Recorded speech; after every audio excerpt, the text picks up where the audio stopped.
आप सभी मित्रों को मेरा नमस्कार हो। सूर्य को मेरा नमन हो। हमारे पिता हैं। सूर्य को यहाँ पर पिता की उपाधि दी हुई है। सूर्य को मेरा नमन हो। पिछली वीडियो में मैंने आपको पृथ्वी माता के बारे में संबोधित किया था। इस वीडियो में मैं आपको सूर्य यानी पिता के बारे में संबोधित करने जा रहा हूं। इसे आप ध्यान से सुनना। जिस प्रकार फूल में सुगंध, तिल में तेल, लकड़ी में आग, दूध में घी और गन्ने में चीनी होती है, उसी प्रकार विवेकशील व्यक्ति को अपने शरीर में आत्मा की उपस्थिति जाननी चाहिए। यानी जैसे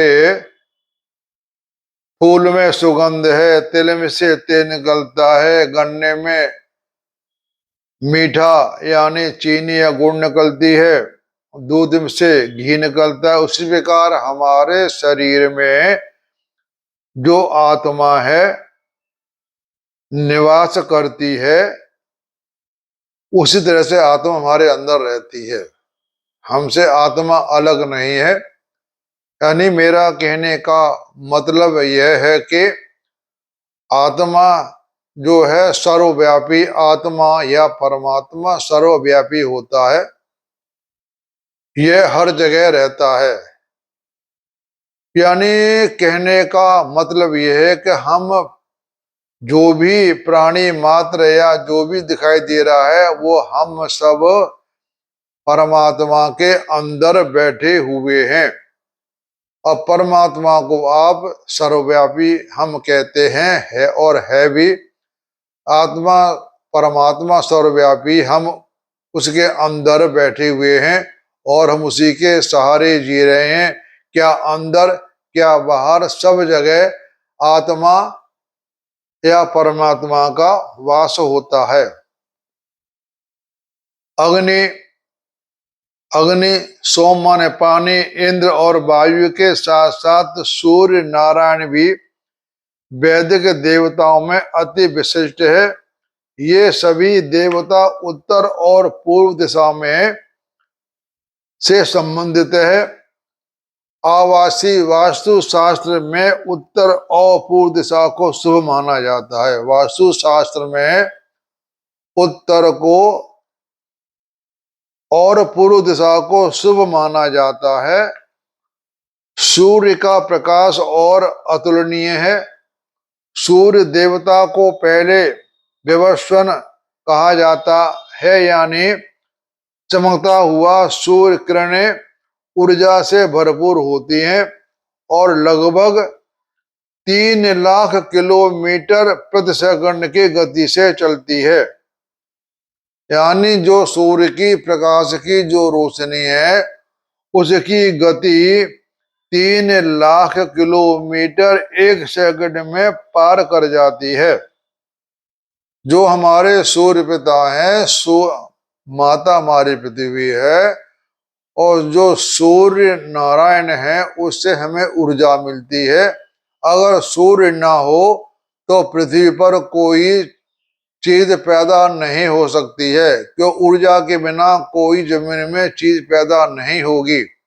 ऊर्जा होगी तभी पैदा होगी, और ऊर्जा से फिर बारिश होगी, वायु होगी, यानी सारे तत्व मौजूद होते हैं, तभी हमारा सारी जीवन की प्रक्रिया चलती है।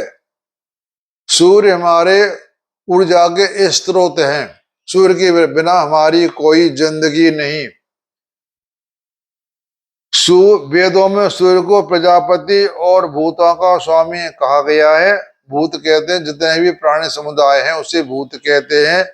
भूत यहाँ पर कोई भूतों को नाम से नहीं, जो भी प्राणी मात्र हैं, पेड़ पौधे हैं, मनुष्य हैं, कीड़े मकोड़े हैं, जंतु है, उनको यहाँ भूतों के नाम से संबोधित किया गया है। महाभारत में सूर्य का वर्णन ब्रह्मांड की आंख, सभी प्रजापतियों की आत्मा के रूप में किया गया है। धरती पर प्रकाश और ताप का एकमात्र स्रोत होने के कारण सूर्य जीवन का स्रोत है। सूर्य किरणों की उपस्थिति में प्रत्येक दृष्टिगोचर होने लगता है और सूर्य किरणों में सभी वस्तुओं का आकार प्रदान करता है। ये हमारी सारी बातें वेदों में लिखी हुई हैं। हम वेदों की बात को मान करके ही, सारी बातों को मान करके ही उसका हमने नाम रख दिया सनातन धर्म, क्योंकि वेदों में हर तरह की साइंस ले लो, ज्ञान विद्या ले लो, कोई विद्या, दवाई, साइंस, सारे ये हमें जो ज्ञान हुआ है वो वेदों से ही हुआ है। हम यहाँ पर वेदों को सनातन धर्म कह सकते हैं। ये आदि काल से ही चला आ रहा है, यानी कब से इसका पता नहीं है। क्योंकि जब हमने कोई भी साइंस में प्रगति की, दवाइयों में प्रगति की, या हमने अपने कोई भी किसी खोज की, उसकी खोज हमें वेदों में सारी बातें लिखी हुई हैं, उनका हमने प्रयोग करके सारा कुछ हमने निर्माण किया मनुष्य मात्र ने। मनुष्य में कोई भी हो, चाहे भारत का हो चाहे बाहर विदेश का हो, सभी ने वेदों में जो लिखित रूप में है उसी को पढ़ करके, लिख करके, पढ़ करके उसका खोज की है। सूर्य 12 अदितियों में से एक है, जो आदित्य के पुत्र हैं। तो आदिति उनकी पत्नियां कश्यप की, और पत्नी के रूप में दक्ष प्रजापति का यहाँ पर वर्णन किया गया है। यानी अंग्रेजी शब्द है डेटी। डेटी ट्यूब से उद्भूत है, जिसका तात्पर्य है यह देवता जो रोशनी है, यह जो रोशनी है। अतः सूर्य धौस पितर के वंशज हैं और जो स्वर्ग के पिता हैं। सूर्य ने अपनी ऊर्जा महान ब्रह्मन से प्राप्त की। देवता और मनुष्य और ऊर्जा की उपस्थिति में ही जीवित रह सकता है। ये हमारी सारी बातें अथर्ववेद में लिखी हुई हैं, उसी का मैं आपको यहाँ पर अर्थ समझा रहा हूं। अथर्ववेद में 13 अध्याय 3रा श्लोक है। और सुबह का समय सूर्य की ऊषम, सुबह का समय को ऊषा कहते हैं, सूर्य की पुत्री है। विवस्वान के ने अपनी पत्नी संजना परस्पर समझौता से 3 बच्चियों के पैदा हुए। व्यवस्व, मनु, यम और यमी। छाया, संजना की छाया से भी उनकी 3 संतान थी। शनि ग्रह, सवर्णी और देवी। ताप्ती नदी। संजना सूर्य की किरणों को सहन नहीं कर सकते, तो उसने धरती पर घोड़ी का रूप धारण कर लिया, और यहाँ उसने सूर्य के 2 पुत्र हुए। यानी कहने का मतलब यह है कि हमारा ये इतिहास बताता है, वेद बताता है ये कैसे क्या हुआ। और सूर्य सभी ग्रहों में सबसे प्रकाशमान है। सूर्य की रोशनी स्वतः प्रकाशित होती है, किसी और की रोशनी से नहीं। ये सूर्य खुद चमकता है। इसे आप कुछ भी कह लो, आग का गोला कह लो, या आग कह लो, या ऊर्जा कह लो, ये सारा कुछ हमें सूर्य से ही प्राप्त होता है, जो कि हमें आसमान में दिखाई देता है। इसकी कितनी दूरी है, ये तो दूरी तो बहुत ज्यादा है। वे सूर्य के रूप में जन्मे भगवान हैं। वे सभी की आत्मा है। सूर्य जो है वो सभी की आत्मा है, और सब कुछ उन्हीं से उद्गमित होता है, उन्हीं से पैदा होता है।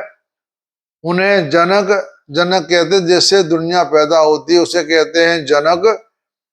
और आरंभक, जीवन प्रदाता, प्रभावन, प्रकाश करने वाला और दिन का कारण कहा जाता है।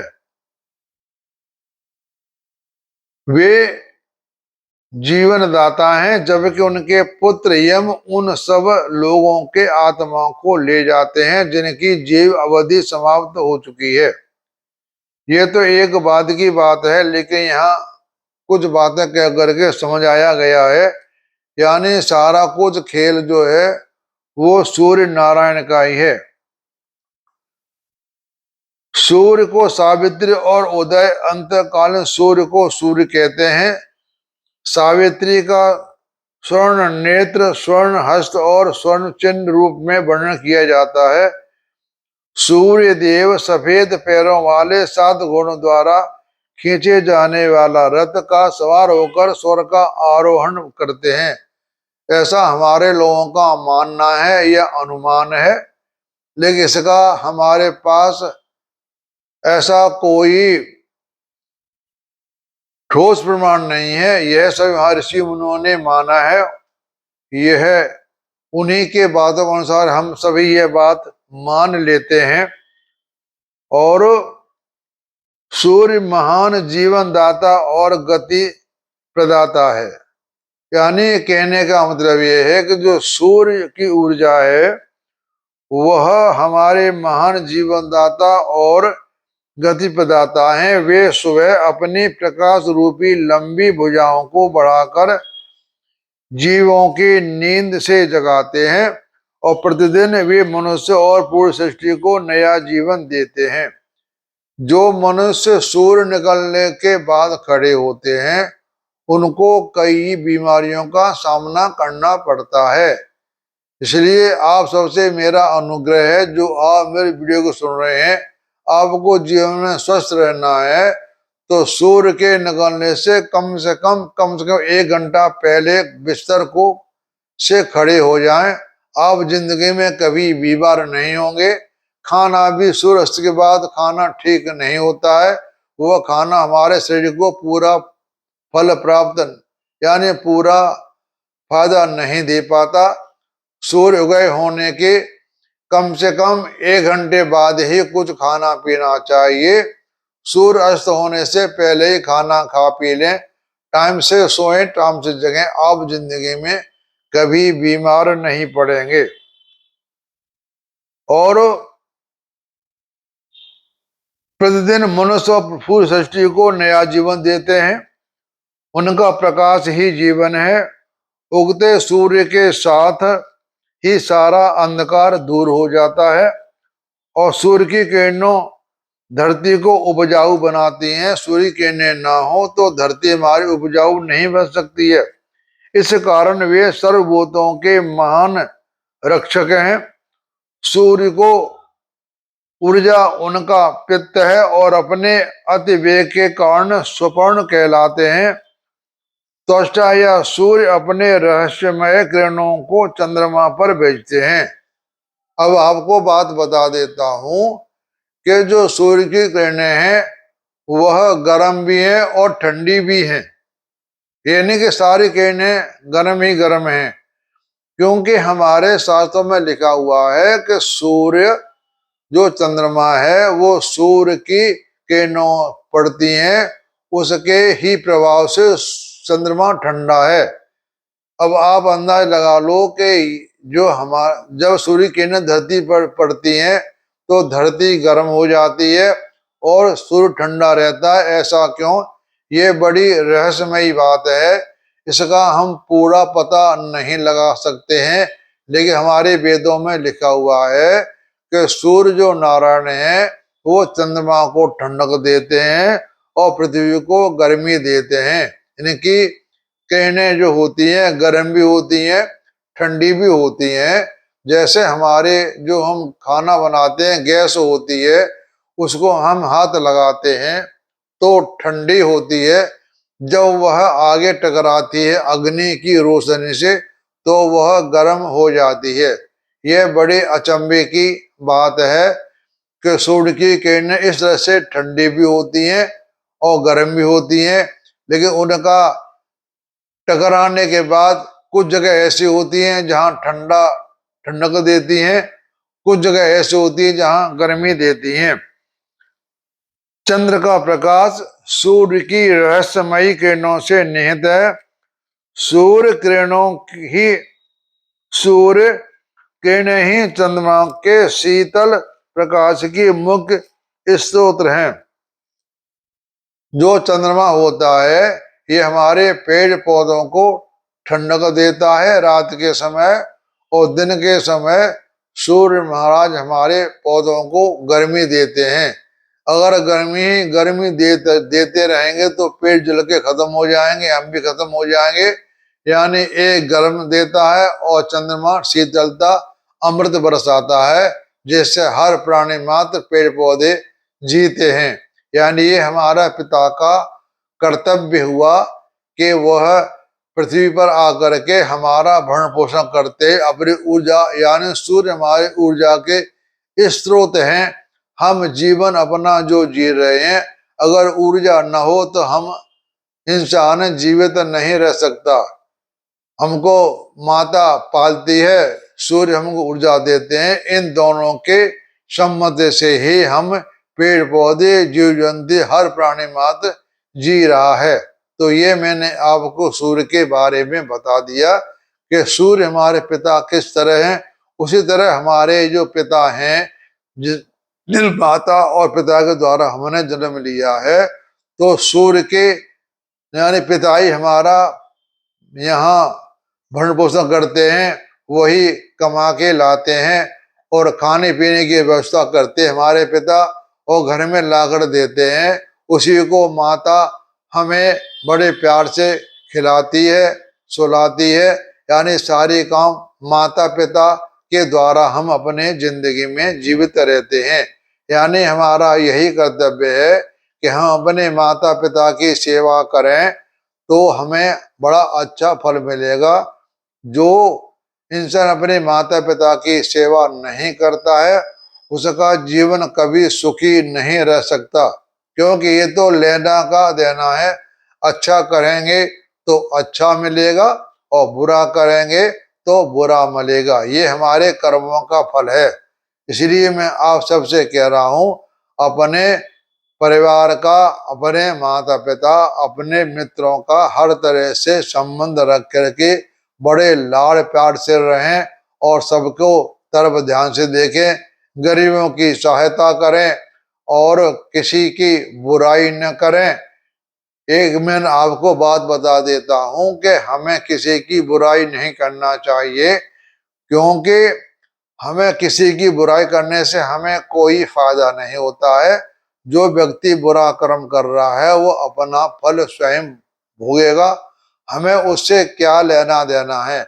हमें सिर्फ यही देखना चाहिए कि हम अपने जीवन में अच्छा कर्म कर रहे हैं और अच्छा कर्म ही करना चाहिए, जिसमें हमारा भला और औरों का भला। यानी हम सबके लिए अच्छा ही सोचेंगे तो हमारा खुद अपने आप ही अच्छा हो जाएगा। यानी मेरा कहने का मतलब यही है कि जैसा करोगे वैसा आपको प्राप्त होगा, इसको कोई रोकने वाला नहीं है। कर्म जैसे होंगे वैसा हमें भुगतना पड़ेगा। ये कर्मों का यहाँ जिंदगी में कोई निपटारा नहीं है। हमारे जब कर्म खराब होते हैं, कहते हैं पूजा करो पाठ करो इससे खत्म हो जाएंगे, ऐसा नहीं है। हाँ, हम पूजा पाठ जो करते हैं हमारा वो कर्म बन जाता है। वह फल कब देगा वह पता नहीं, फल देना भगवान के हाथ में होता है। हमारा कर्तव्य है सिर्फ कर्म करना, कर्म करते रहो और अपने जीवन का आनंद लेते रहो। तो आप सबको सुनने का धन्यवाद और आप सबको मेरा नमस्कार। मेरी वीडियो आप देखें तो आप कैसी लगी आप यह बताया करें, तो मैं भी अपने कोई गलती में सुधार करता रहूंगा। यही मेरा आपसे आग्रह है। आप सबको मेरा नमस्कार।